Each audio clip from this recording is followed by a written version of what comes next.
Bakit po ba mahalaga ngayon ang babala or warning tungkol kay XRP at sa paparating na volatility?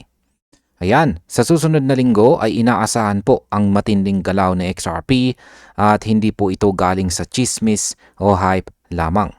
Ang pinanggagalingan po nito ay ang galaw ng global financial markets na kadalasan ay nauuna pang magbigay ng sinyales bago po natin makita ang tunay na epekto sa presyo. Kapag ang malalalim na bahagi ng sistema tulad po ng bonds at saka currency ay gumagalaw ng kakaiba, madalas ay susunod ang equities at saka crypto. Kaya dito po pumapasok sa XRP at dito nagsisimula ang mas seryosong usapan. Kaya yan po ang siyang ating pag-uusapan sa video na ito. At ayan, paano nga ba nagbibigay ng babala ang global markets bago gumalaw ang crypto? Sa global finance, may mga lugar na bihirang tingnan ng mga retail traders pero dito po nagsisimula ang stress. Kasama rito ang sovereign bond yields funding markets at currency dynamics na parang ugat ng buong sistema. Kapag ang mga ito ay nagsimulang gumalaw, hindi agad ramdam sa presyo ng crypto pero unti-unti nitong binabago ang liquidity sa buong market. Hindi po ito biglaang pagbabago ng fundamentals, kundi pagbabago ng daloy ng pera. Sa mga ganitong pagkakataon, ang mga asset na mataas ang liquidity ay unang tinatamaan. Dahil mas mabilis po silang nabibili at nabibenta. Kaya kapag may warning mula sa bond market, asahan na ang crypto ay susunod sa epekto. Ngayon ay ano po ba ang nangyayari ngayon sa Japan na dapat po nating seryosohin? Isang malagang sinyales ang nagmula po sa Japan ayon sa market strategist na si Levi Redfield. Ang 10-year government bond yield ng Japan ay umakyat na sa antas na mas mataas pa kaysa noong taong 2008 global financial crisis. Hindi po ito simpleng numero lamang. Isa po itong indikasyon na may nagbabagong structure sa global liquidity. Ang Japan ay matagal nang kilala sa sobrang baba ng interest rates kaya naging sentro po ito ng murang utang. Kapag ang yield po nila ay biglang tumataas, parang may gumagalaw na malaking piraso sa chessboard ng global finance.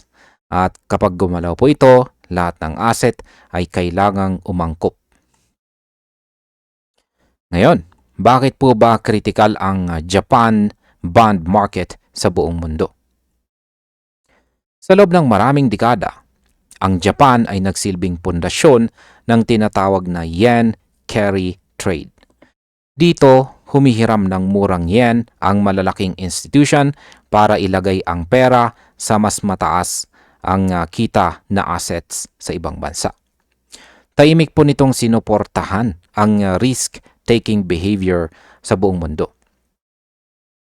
Pero kapag tumaas po ang yields ng Japan, tumataas din ang gastos sa paghiram. Dahil dito, napipilitan po ang mga institution na i-unwind ang mga posisyon nila. Kapag nangyari po ito, biglaan, ang galaw ay sabay-sabay ang epekto. Dito po nagsisimula ang volatility na ramdam natin bilang crypto market participants. Ngayon ay paano po nagiging liquidity shock ang biglaang pagtaas ng bond yields? Ang bond yields ay parang gravity ng financial markets.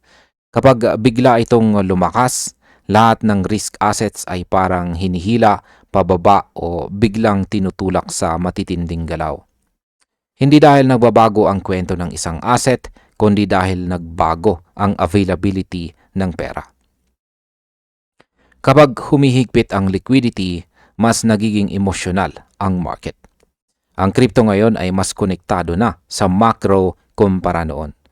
Kaya ang galaw ng sovereign debt markets ay mas mabilis ng nararamdaman sa crypto prices. Sa ganitong sitwasyon, hindi tahimik si XRP. Ngayon, bakit po ba si XRP ang isa sa pinakasensitibo sa ganitong pangyayari? Si XRP ay nasa gitna ng liquidity speculation at institutional activity. Dahil sa lalim po ng kanyang market at sa aktibong derivatives trading, madalas po siyang gamitin ng mga traders sa mabilisang repositioning. Kapag may macro shock, hindi kailangang may balitang direktang tungkol kay XRP para gumalaw ang kanyang presyo. Sapat na po ang pagbabago ng risk sentiment. Ayon po sa babala ni Levi Redfield, ang volatility ay pwedeng manggaling sa hedging at saka risk of behavior. Ibig sabihin, tayo po mismo bilang mga traders ang nagiging dahilan ng mabilis na galaw. Kaya mas nagiging agresibo po ang swings ni XRP.